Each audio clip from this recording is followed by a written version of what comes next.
বন্ধু, আমি বাসন্তী বাসন্তী food kitchen থেকে সবাইকে স্বাগত জানাচ্ছি। একটা রেসিপি রাঁধতে চলেছি, সেটা হলো পটল পনির তরকারি।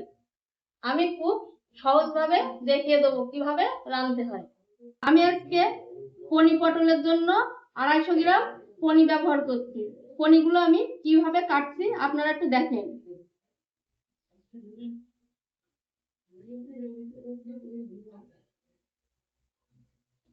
ছোট ছোট করে পিস করে নেব।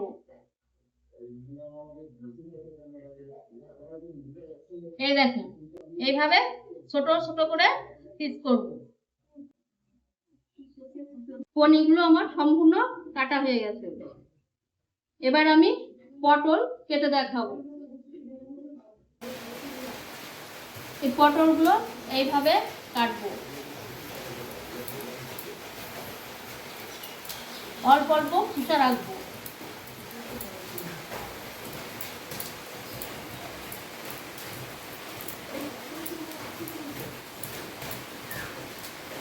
এই যে পটলগুলো আমি গোল গোল করে কাটবো।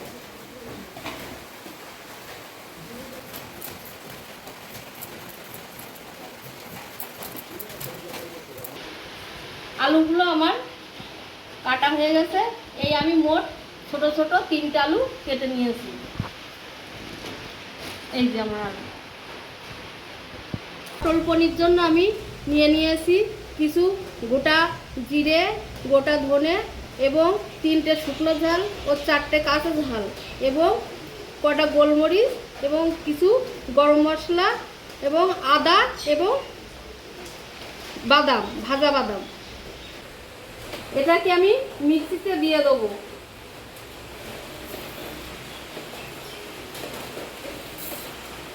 আমরা আজকে নিরামিষ খাই, ওই জন্য আমরা কোনো পেঁয়াজ রসুনের ব্যবহার করব না।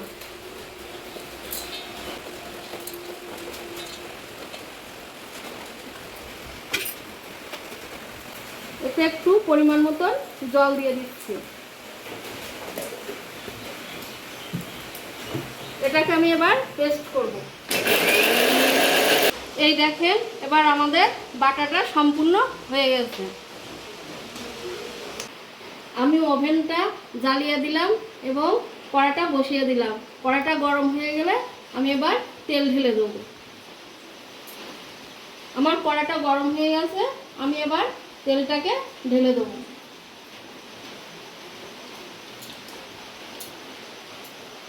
পটলগুলো আমি ভালো করে ধুয়ে নিলাম, নিয়ে আমি অন্য একটা পাত্রে নিয়ে নিলাম।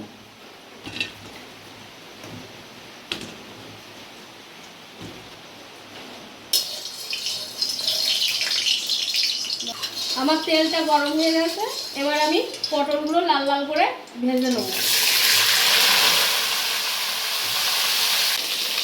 এবার আমি দিয়ে দেবো 1/2 চামচ নুন এবং সামান্য একটু হলুদ।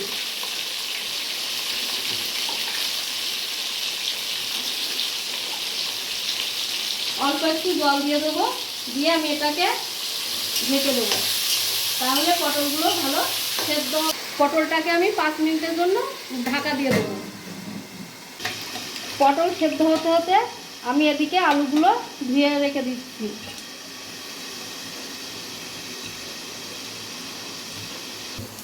এবার আমি ঢাকনাকে তুলে দিচ্ছি।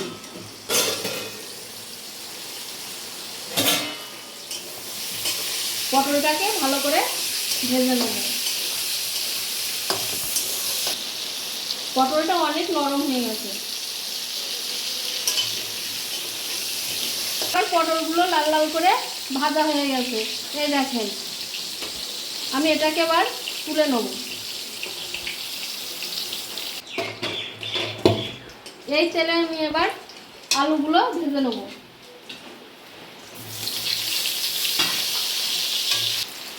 আলুতে আমি 1/2 চামচ নুন দিয়ে দিলাম আর অল্প একটু হলুদ দিয়ে দিলাম। আমাদের ঘরের হলুদ, এটা কালার হয় খুব ভালো। যাদের কেনা হলুদ একটু বেশি লাগবে। আলুগুলো লাল লাল করে ভাজা হয়ে গেছে, এবার আমি তুলে নিচ্ছি।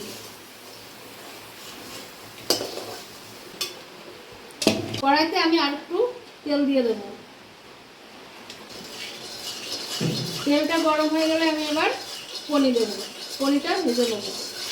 এবার আমার তেলটা গরম হয়ে গেছে, এবার আমি পনিরগুলো ঢেলে দেবো।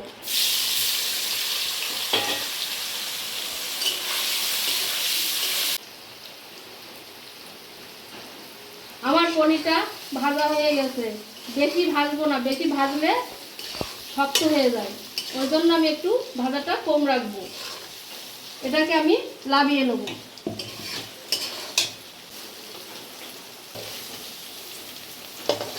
ভাজা হয়ে গেছে।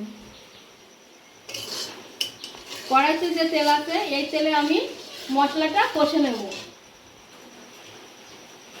ফোড়নে দিয়ে দিচ্ছি কিছু গোটা জিরে এবং একটা শুকনো ঝাল। আমার যে মিক্সারে বাটা মশলাটা ছিল সেটা আমি এখানে দিয়ে দেব।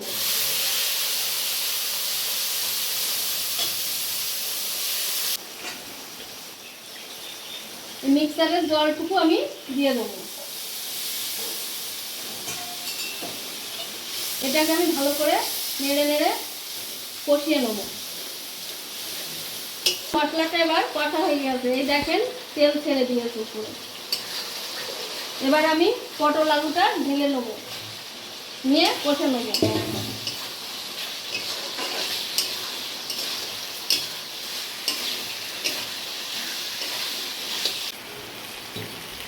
আমার আলু পটলটা কষানো হয়ে গেছে, এবার আমি এতে জল অ্যাড করব।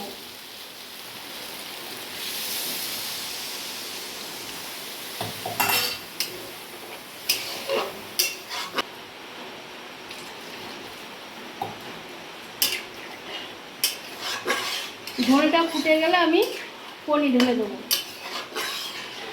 সময় অল্প অল্প করে নুন দিয়েছিলাম, এখন ঝোলে আমি আর একটু নুন দেব, আর একটু হলুদ দেব।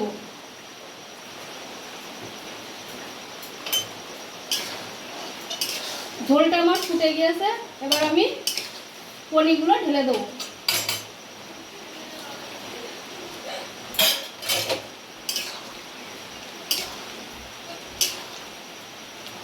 আর একটু ভালো করে ফুটলে এবার নামিয়ে দেবো। আমার পটল পনির তরকারি হয়ে গেছে, এটাকে আমি নামিয়ে নেব।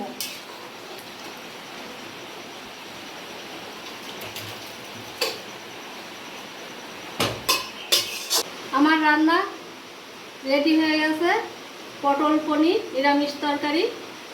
আপনারা বলবেন কেমন হয়েছে।